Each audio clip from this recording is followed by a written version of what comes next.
Hi everyone, welcome back to the channel. Some kind of updates with bits and pieces. The Bonnie feel, the right carb's not quite working, you've seen that now.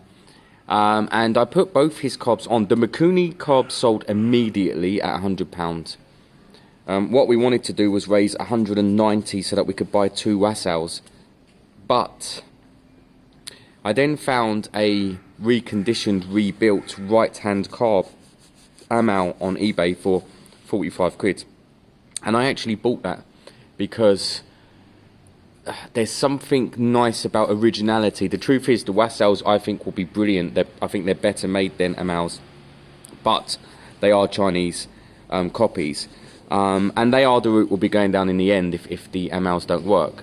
But I thought we'll try another right-hand Amal. We'll chuck it on and we'll just see.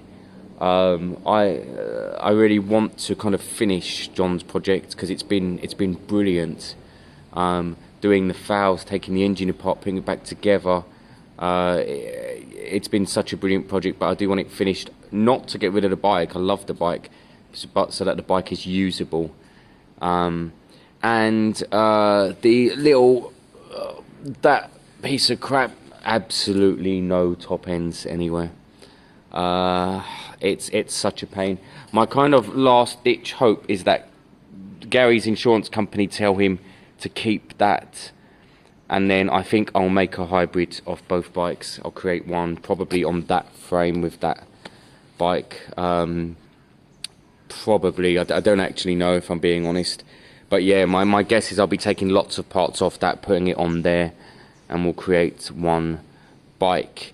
And the Honda, Nat's away for 3 weeks. I met Nat last weekend. I really do enjoy catching up with Nat because we both don't talk too much about our jobs, but when we're sitting there together going, yeah, this bit's tough and that bit's tough, and it kind of shows you that you can be worlds apart in the things you do, but actually everybody's human and you're all experiencing very similar things. So really enjoy catching up with Nat. When he's back, he'll get the painting. I mean, there's no rush at all, actually, for guys. I don't care if this is done by the summer, really. It's not a huge rush. But today, I've got bits and pieces to do just to keep me busy, actually. I've been hugely overwhelmed this week. And, you know, I don't manage winter too well anyway, if I'm being honest. I have that kind of sad syndrome. But I could easily have stayed in bed today and just sulked, but that's what this was all about for me. Coming to the garage years back and creating this space was about my mental health. That's exactly what this was. So that's why I pop up here and do this. If anyone's watching, you might realise I'm putting up a lot of them shorts at the moment. YouTube messaged me and they said, to boost your channel, you've got to start doing shorts. They've been telling me for months now, do the shorts. And I don't even know how to do them, guys. You know, you're meant to film with your phone camera upright. That's the only way to do them. But now they've made it so that I can look at an old video and then click on a button and create a short from it, which has made life so much easier. So I'm banging out these shorts. They told me to do one every 4 hours for a few days to kind of get the algorithm going. I mean, obviously I'm not doing that, but I have done more than I normally would. And then ultimately I'll end up doing one a week or something. But yeah, don't worry about the shorts. I'm not expecting comments, likes, anything. They're just out there to get the whole algorithm stuff boosted. Ultimately, the more kind of pennies this channel makes, then the more we can continue with the projects.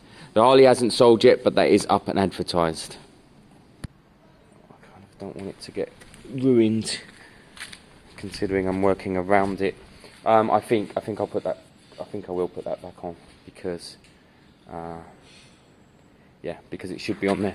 I need to drop this again. Look, last time I had to drop this foot peg. Otherwise, you've got to slide it all in, and it's going to scrape basically. So, yeah, just slide it all in. And eventually, I need a new rear brake light, or at least the, oh god, what do you call it, the spring, because it stopped working on the last one. The actual last spring snapped, and that was the issue. I mean, these are so simple, these switches. They just sit in here, they press in, and you get a long enough spring or any kind of piece of metal, and you can make one. It's easy enough to do. Very simple system. It's a switch on and off. But yeah, let me get this side casing on so we seal up this engine at this stage. And right, so drop that a touch. Yeah, let's do that. So that side casing's on. Clutch feels okay, but it feels light. I think it's John's that's super heavy, but I'm not sure. I'm just not sure if what's going on there. But yep, that's all good. Kickstart is back on, if that's the right kickstart. I'm sure it is. It might have come off the other bike. Side casings here, I taped it up because it was chrome, so I want to give it a really good polish before putting it back on, and that's fine. And then I just bolt up the foot peg again so that we don't have that weird braking issue, and then I'm going to start looking at the top. Rabjab's here. Now if Rabjab's here and I'm here, all three of us, me, Rabjab and Danny, were meant to go down to John this weekend. I think we've left Danny hanging, actually. We're broke, we've got no money. Which is a real shame. I'm going to give John a call in a minute and see how they're doing. Right, so what do I need to do? I need to put that, just give that cover a bit of a polish and pull it on, and then measure up the carbs. I need to know what them fixings are for AirPods, and then I need to start taking it off at the top. Yeah, that'll be fine for E10, although you know, ultimately E10's not great for anything, Rabjab. Ethanol in fuel isn't ideal. Anyway, right, so that bit's on down there, that's all fine. I need to get all this off. Now remember, when you get all this off, you're losing the control of the steering head. So when I move the bike in after, it's all going to be very touchy because these are going to be loose. It's only going to be the bottom yoke kind of holding it, so you've got to steer it weirdly. So just keep that in mind, that you're going to lose the top end for a little while, because you are. I don't know what size this is, could be 24, 28, could be 30, but make sure you've got that right size. I've got them all here, so I will. And undo them now, basically, before you loosen everything up. Undo this one, loosen this one, while you've got the ability to stabilize it all. Otherwise, you may find you're stuck on that. And then when I've got this off, it's going to be cleaned and scuffed and blacked. And I'll put some lacquer on it as well for some longevity. I don't want it to be particularly shiny, but that lacquer's not overly shiny. If you do put a few layers of lacquer on and it's shinier than you want, you can use one of these scuff pads, any of the green scuff pads or any scuff pads to scuff it, and you'll lose that shine, but it will still have its protection. So there's a bit of a tip there for you. So first things first, I'm going to take this off. You've got two options here. You can loosen up everything, slide it all off, hang it all down, and get rid of them completely. That's probably the right thing to do at this stage. Or you can kind of just take these off, pull this down towards the front, take the clocks off and just leave it all hanging. That will be fine as well. So I'm not sure yet what I'm going to do, but we'll soon find out.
So I'll tape off this area here, but I'm going to scuff and paint everything that's on here as it is, including the bolts, because it just won't matter. And then unbolt it all at the end to put it all back on. But you saw kind of how it went there. The main thing is that the wires come up through here. So yeah, scuff away, make sure it's all cleaned, plenty brake cleaner to make sure all oils and stuff are gone, especially from your skin. As in, if you touch it like that, then you've put an oil on there that the paint might react to. Scuff it all up, then put it in a position somewhere where you can layer up the paint gently, 2 or 3 or 4 very light tack coats, and then a couple of nice thick coats, and then we're going to follow up with the petrol resistant lacquer this time, because that's nice thick strong stuff. The other one that's quite good is Halford's Professional range, Halford's Professional body shop range. They're pretty good. Oh, if I can get these off, they need a good clean on the inside. I'll have a look in a minute. Right, so I'm going to focus on that for now. Cleaning, scuffing, painting, and then pull it aside and let it sit for a few days before putting it back on. These things are so small, they're 35 millimeters, 3.5 centimeters, tiny. So I've got to find AirPods that are that size, which is fine. I've seen them, there's plenty out there already. I've got layers over here. It looks so much better already. This was the first thick coat, just on the top there and down there. First, you know, 2 more of them. Give them a good 10 minutes. It's quite warm today. Give them a good 10 minutes apart, the coats, and then do the same thing with the lacquer. Wait 10 minutes, then go lacquer coats. With the lacquer, to be fair, you can go quite thin. I mean, I would do exactly the same system. 3 thin, and you're spraying from really far away. It's just kind of falling on it. It feels silly, but it is the best way to do it. And then a couple of nice thick coats. You're never going to get the kind of thickness you'll get from a spray gun, which is why Nat switched over eventually. But you really can do it. It can be done. For example, if you were using the extra large can, the what's it called, Pro XL 2K clear. Last time I tried to use the whole can on a tank, it kind of did what Nat was talking about last time, which it kind of folded on itself slowly and left a weird mark. Really frustrating, actually. So yeah, it can be done, but on a warm day you'd have to leave at least 10 minutes between coats. On a kind of colder day, maybe half an hour between coats. You need to put it on slowly. But with cans like this, 10 minutes, then spray it on lightly, just build it up, build it up, build it up, and you'll get a kind of nice finish. Really, I should use some on the guard there for a bit of extra protection. I mean, it's been fine since, and ultimately, really, the forks should have had it as well. And again, if you don't want the gloss shine, you can give it a very quick scuff with any pad afterwards, and that'll just take away some of the shine, and you'll still have protection. It's getting there. I mean, look at it. Look at the poor thing. Not that.